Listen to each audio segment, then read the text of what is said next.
Hey you guys, my name is Shashu Harris and I'm a senior career coach here with Skills for Chicagoland's Future. And today I just want to give you guys a couple of really cool tips and tricks that will really help you land that job that you've been working so hard to get. All right? So let's dive right in. So step one, you saw the job that you wanted and you applied. You read the minimum requirements and thought, you know what, not only can I do this, I'll excel at this. So let's take a quick trip through your resume and just make sure that everything's looking pretty good, okay?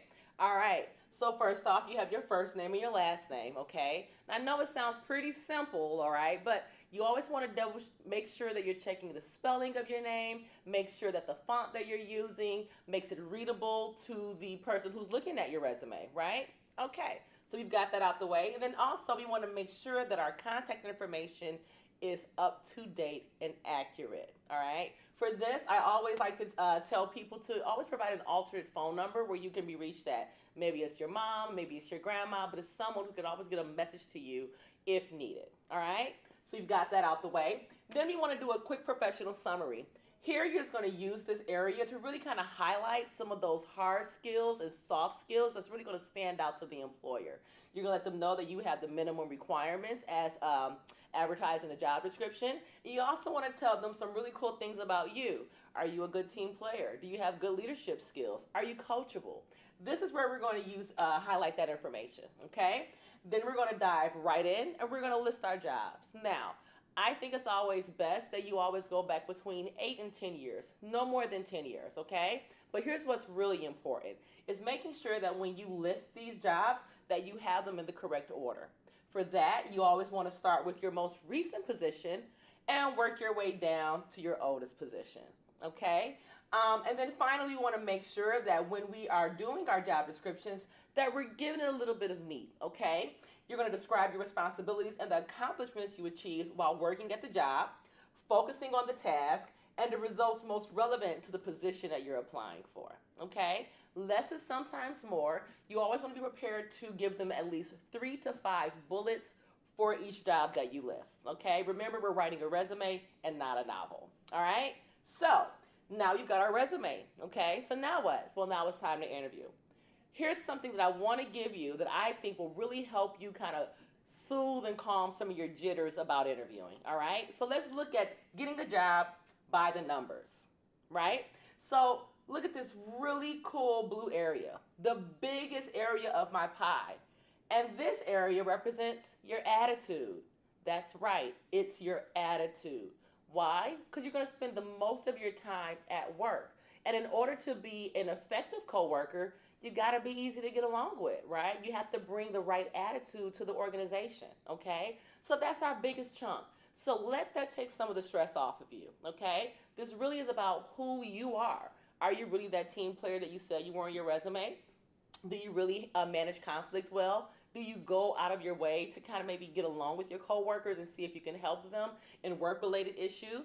This is what's really going to make the difference when it's time for that employer to decide whether or not to bring you on board, okay?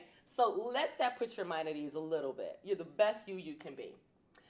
Next, we have our appearance. That's about 25% of the whole pie. Appearance, not only what we wear, right? And we all know what we should wear to an interview, right? Right? Okay. You should always make sure that you're wearing a buttoned-up shirt. You want to make sure that your arms are covered. You want to make sure that you're sticking to neutral colors. You want to make sure that you're wearing flat closed-toe shoes. And you want to make sure that you're groomed appropriately. All of these things make up the appearance, not just what you're wearing, but how you're wearing it, right? Make sure you have a belt, okay? Make sure the hair is groomed. Make sure the fingernails aren't too long. These are all components in appearance. Then we want to talk about communication. Communication doesn't mean that you're using the King's English at all times, but communication means that you're doing the best that you can to articulate what your strengths are and what you bring to the game. Guess what else is communication? It's what you don't say as well. It's your body language. Are you smiling at your interviewer? Are you nodding in agreement with maybe what your interviewer is saying? Are you nodding in agreement with something maybe that someone you're interviewing with is saying? Are you being tuned into the whole conversation? Okay? Maintaining good eye contact. Giving firm handshakes when we enter the room and when we leave the room as well. This is communication. And then finally, my smallest chunk is job qualifications, representing only 10% of this pie. Well, why is that? Because if you have the right attitude, if you can communicate what your needs are, and you show up ready to do the job, I can teach you what you need to know. So that's getting the job by the numbers. And remember, the most important factor in this whole pie is your attitude. Okay? Finally, let's dive into some really cool interview tips and tricks. Okay? This is the STAR method. The STAR method is used when we have to answer a behavioral question. Behavioral questions can sound like, describe a time for me you went above and beyond for a customer. Talk to me about a time that you didn't receive recognition that you thought you deserved. Whenever you hear describe a time or tell me about a time, you want to automatically train your mind to go into story mode, right? Because if you give me a really good story of how you've handled something in the past, it's a really good indicator of how you're going to handle something in the future. So here's a really quick tip for you to really make sure that when you're giving your answers that you're staying on track and presenting your story in the best light as possible. And this is the STAR method. S, situation. Set the scene. Where were you? What time of day was it? Was it the AM breakfast rush?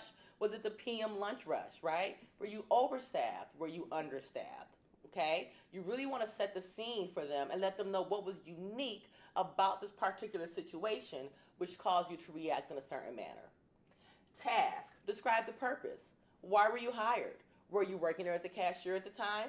Were you working as a grocery attendant at the time? Okay? Because what you were hired in to do is really going to help you, again, define this situation. And then we're going to dive into our actions. Well, what was so unique about this situation that caused you to react in the manner that you did? So explain what you did in this story. Finally, you always want to leave us with the result. When you were done doing what you were doing, were you able to make that customer happy? Were you able to increase sales? Were you able to get all the customers in and out in the time that was assigned for you to be able to do your task?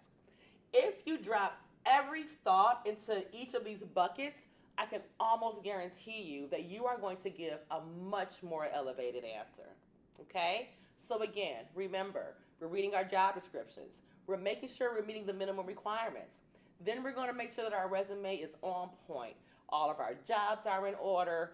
Our address is updated. Our contact information is updated, right? And then we're going to interview. But remember this, when you leave that interview, the most important thing that you can bring into that interview is a great attitude. If you remember those three things, I guarantee you, not only will you find that you're making yourself more marketable, but you'll become more confident in your interviewing skills as well, okay? And remember, if all else fails and you need some help, that's what we're here for. So have fun, do a lot of networking, and I really hope that you guys land that dream job that you came here looking for today. Bye.